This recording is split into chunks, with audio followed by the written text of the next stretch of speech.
উপস্থিত আছেন, আমি যদি ভুল না করে থাকি, মেধা ও মদন মঞ্চ থেকে যারা পুরস্কার প্রাপ্ত হয়েছেন বা যারা অংশগ্রহণ করেছিলেন তাদের প্রত্যেককে উপস্থিত থাকতে বলা হয়েছিল।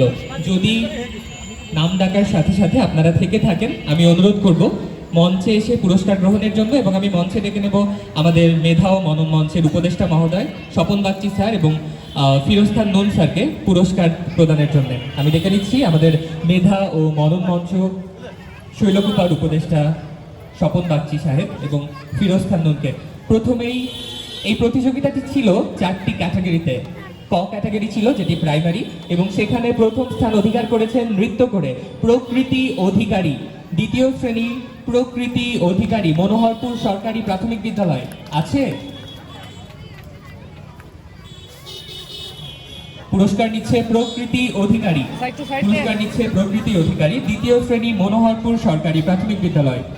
দ্বিতীয় স্থান অধিকার করেছে প্রত্যুষা পুষণ, প্রত্যুষা পুষণ প্রথম শ্রেণী, তার বিষয়টি ছিল নাচ। প্রত্যুষা পুষণ, প্রত্যুষা পুষণের হয়ে তার পুরস্কারটি গ্রহণ করছেন তার মা।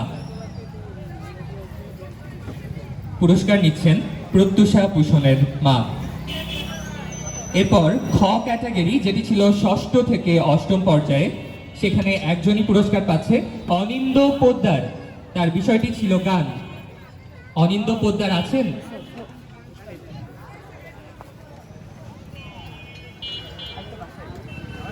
ছোট ভাই অনিন্দ পোদ্দারের হয়ে পুরস্কার নিচ্ছে তার বড় ভাই। পুরস্কার নিচ্ছে অনিন্দ পোদ্দারের বড় ভাই। অনিন্দ পোদ্দার শৈলকুপা সরকারি পাইলট উচ্চ বিদ্যালয়ের সপ্তম শ্রেণীর শিক্ষার্থী। এবার ডেকে নিচ্ছি গ বিভাগ থেকে, যেটি ছিল নবম দশমদের জন্য। প্রথম স্থান অধিকার করেছে শামিমা সুলতানা তিশা, দশম শ্রেণী শৈলকুপা পাইলট বালিকা উচ্চ বিদ্যালয়, তার বিষয়টি ছিল রচনা। শামিমা সুলতানা তিশা। দ্বিতীয় স্থান অধিকার করেছে তানজিনা শাহিন জেরিন, তানজিনা শাহিন জেরিন, দশম শ্রেণী কবিরপুর মাধ্যমিক বিদ্যালয়ের শিক্ষার্থী, তার বিষয়টি ছিল চিত্রাঙ্কন।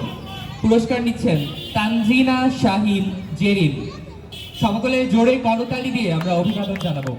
এবার আমাদের সর্বশেষ ক্যাটাগরি কলেজ ক্যাটাগরি একাদশ দ্বাদশ, এখানে আমাদের একজনই পুরস্কার প্রাপ্ত হয়েছেন, প্রত্যয় অধিকারী। প্রত্যয় অধিকারী একাদশ শ্রেণীর ছাত্র। প্রত্যয় অধিকারীকে অনুরোধ করব তার পুরস্কারটি গ্রহণ করার জন্য। সকলে করতালির মাধ্যমে আমরা অভিবাদন জানাবো। এইগুলো লাগবে অসংখ্য ধন্যবাদ। এই যে কত ছবি আছে পুত্র অধিকারীর কাছে আছে, এই যে কই ছবি দেওয়া যাবে। আমি